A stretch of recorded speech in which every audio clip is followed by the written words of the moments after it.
Hey, what's going on, you guys? It's Aces High, and today I'm bringing you guys the fifth part of six of the Kings and Generals channel's kind of series on the successors of Alexander and the battles that ensued after he died. Like I said, we've already watched four of them. This is number five of six, second to last one, and it's the Siege of Rhodes, as in like the city of Rhodes. I think the island is actually called Rhodes too, but it takes place in the year 305 to 304 BC. So just a couple years later, about 5 years after Alexander the Fourth was killed. If you haven't watched the first four, go watch them. They are awesome, and it just fills in a lot.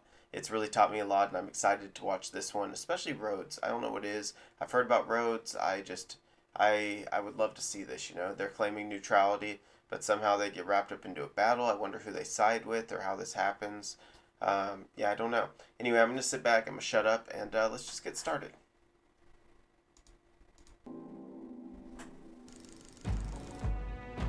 The year is 306 BC, and following his victory at Salamis, Antigonid control in the eastern Mediterranean is now supreme.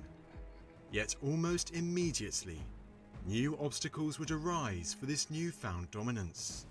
No more so than on a small island in the South Aegean, the island of Rhodes. Okay, how though? They News claim of neutrality. Demetrius' victory reached Antigonus in Syria. He realized his power in the eastern Mediterranean was now unmatched. So, Antigonus made an audacious proclamation to his Macedonians, assuming the title of king and naming his son Demetrius both as joint king and successor. With the death of Alexander the Great's last direct heir back in 309 BC, Antigonus was making a bold statement to his rivals. The Antigonids, he implied, were now the rightful heirs to his empire. Yet his rivals had no intention of accepting this. Very soon, Ptolemy, Cassander, Lysimachus, and Seleucus all made similar proclamations, accepting their own regal status. However, following I guess that kind of makes sense. If one of your enemies says, "Hey, I'm the king of the area," you got to turn around and claim yourself as king too, right? Otherwise, people might say, "Well, he's the rightful king," or something like that. in the Cyprus debacle, Ptolemy's power was a shadow of its former self. Antigonus knew that this was his opportunity to invade Egypt. Gathering a grand army of almost 90,000 men, Antigonus, who was now nearly 80 years old, advanced towards Egypt. I thought this was the Siege of Rhodes. Like, that's what the title is right here. And I thought Rhodes was this island, this big thing. I might be wrong. It might be one of these two. It's one of these three islands. Yeah. Wonder if he just loses a bunch of troops, or maybe he kills Ptolemy first. Adjacent to his father's army, Demetrius commanded the Antigonid fleet along the coast. Having passed his frontier at Gaza, Antigonus attempted a quick march towards the Nile Delta. Yet the march was difficult, with his army having to traverse a waterless desert and under constant threat from hostile Nabatean raiders. Attrition was endured, but soon enough, the army reached the most eastern branch of the Nile Delta, near Pelusium. Their relief would be short-lived. Across the river, Ptolemy's army were entrenched and fully prepared to thwart any attempt to cross. Yet Antigonus had a plan. He ordered Demetrius to lead the fleet and attempt a landing on the nearby coast, thereby creating a bridgehead for his forces. Seems like a lot of troops are Demetrius going to be duly lost. obeyed and prepared his best troops for the task. First at Pseudostonum and then at Fatniticum, the young Antigonid attempted to breach Ptolemy's defences, but to no avail. Wow. Ptolemy's defenders resisted formidably, and Demetrius was forced to return to his father.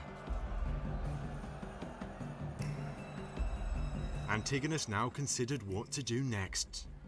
His attempt to divert Ptolemy's defences had failed, and he knew that any frontal crossing had no guarantee of victory. He only had to look back at the fate of Perdiccas to realise that. Not wanting to take the risk, Antigonus gathered his army and ordered a retreat. The invasion was abandoned. Ptolemy had survived once again. At the beginning of 305 BC, Antigonus returned to Antigonia, but that did not mean the end of Antigonid expansion. Under the command of Demetrius, a new campaign was soon launched, this time against a very different foe, the island of Rhodes. Okay, that's the island. I thought it was Previously, the big the Rhodians had refused to aid the Antigonid cause, claiming neutrality. Yet their friendly relations to Ptolemy were well known. And so, worried that the Rhodians could act against him in the future, and seeing their fleet as the last stumbling block before uncontested Antigonid naval supremacy in the eastern Mediterranean, Antigonus ordered Demetrius to take the island. I've got a question for those of you that know a lot about this subject, this time of history. Do you think Rhodes was really a threat? Do you think they ever would have teamed up against Antigonus? Or do you think they wanted to stay neutral? Like, truly. Let me know what you think in the comments. At Lorima, a large Antigonid force was gathered for the expedition. Its navy would consist of 200 warships, many of which were equipped with artillery. It also had 170 transport and supply ships to carry a 40,000 strong land force.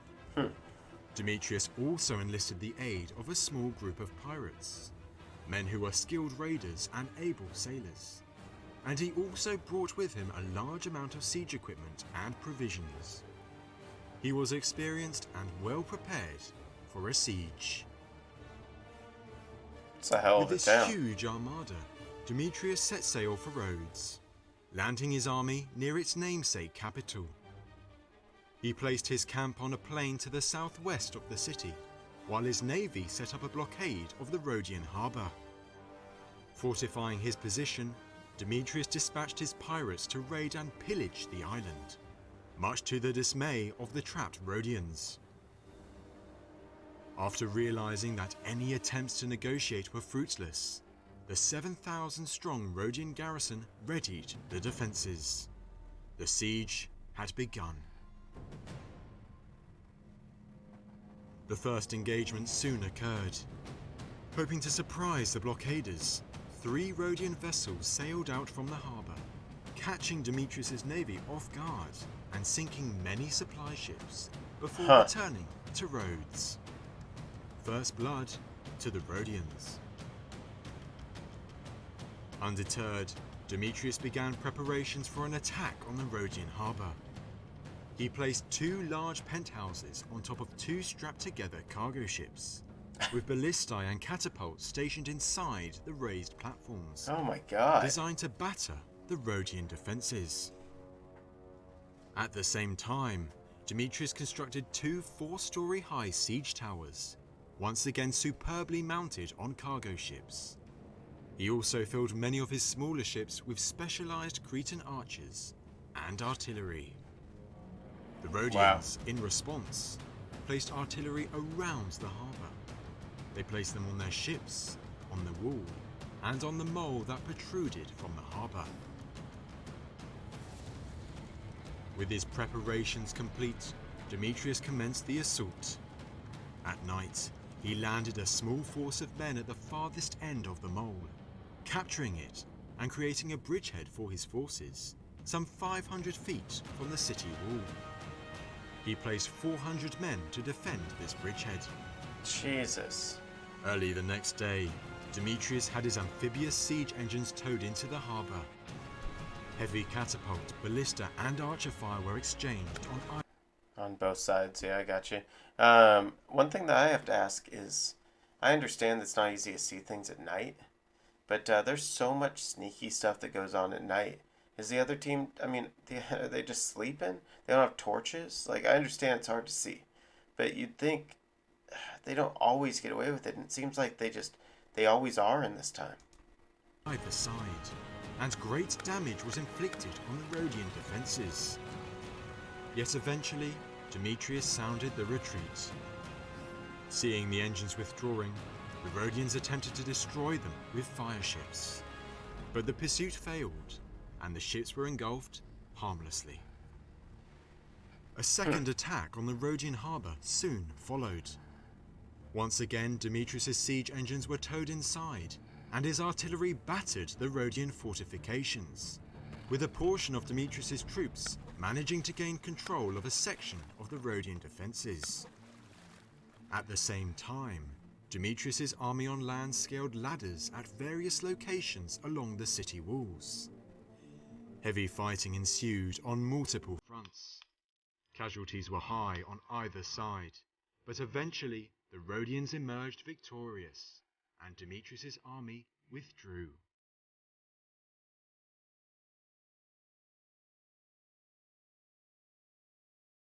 Despite these failed assaults, Demetrius remained determined to capture the harbour. As soon as his ships were repaired, he ordered a third assault. Wow. And this time, He really wants Demetrius had a plan he believed could not fail. He ordered his lighter ships, manned with archers, to rain fire arrows on the opposing Rhodian vessels to set them alight.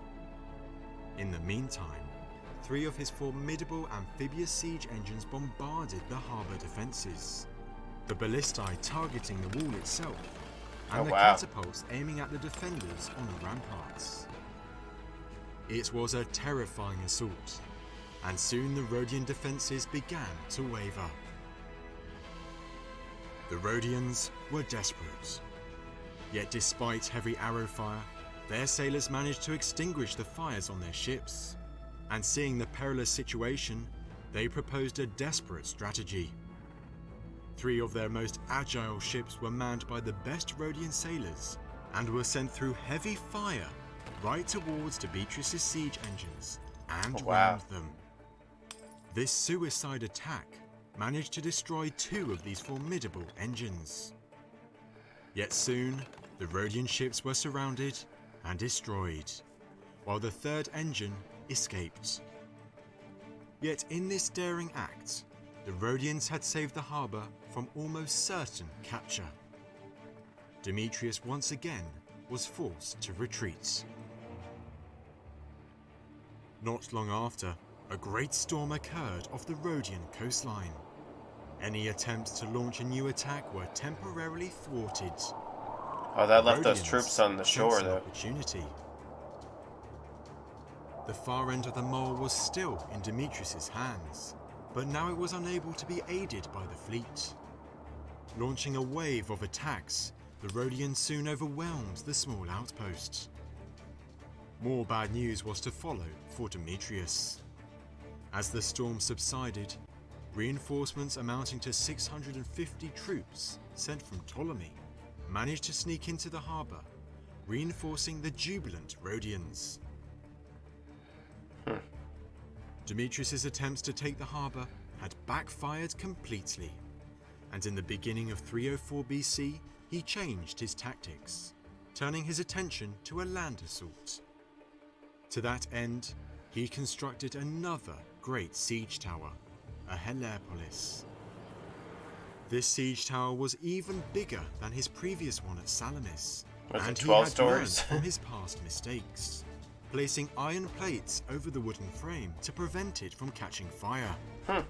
Indeed, so large and heavily fortified was this tower that 3,400 men were needed to move it. No way! It was then that Demetrius earned the nickname Poliorketes, meaning the besieger of cities. 3,400 men were needed to move this thing? Jesus Christ, how big was it?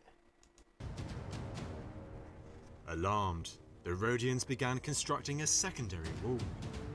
With their harbour also now free from constant assault, Rhodian ships made frequent sallies, hoping to disrupt the enemy's supplies. In the meantime, Demetrius had ordered sappers to undermine the Rhodian walls. Yet the Rhodians, learning of this threat, constructed tunnels of their own, and a desperate fight ensued underground. Oh wow. Yet eventually, With aid from the Helepolis, manned with numerous ballistae and catapults, and his other artillery, a breach was created in the Rhodian wall, and the Rhodian forces retreated. Yet to Demetrius' dismay, his forces broke through only to see a hastily completed second wall now standing in their way. Demetrius was now running out of patience. A daring assault was needed.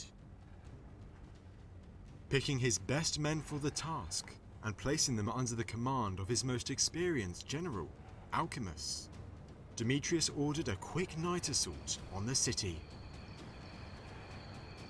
That night, Alcimus led his force into the city and achieved success at first. His force quickly broke through the second wall's defenses and reached as far they're as being the surrounded. theatre. But there, a vicious fight ensued between the attackers and the Rhodian defenders.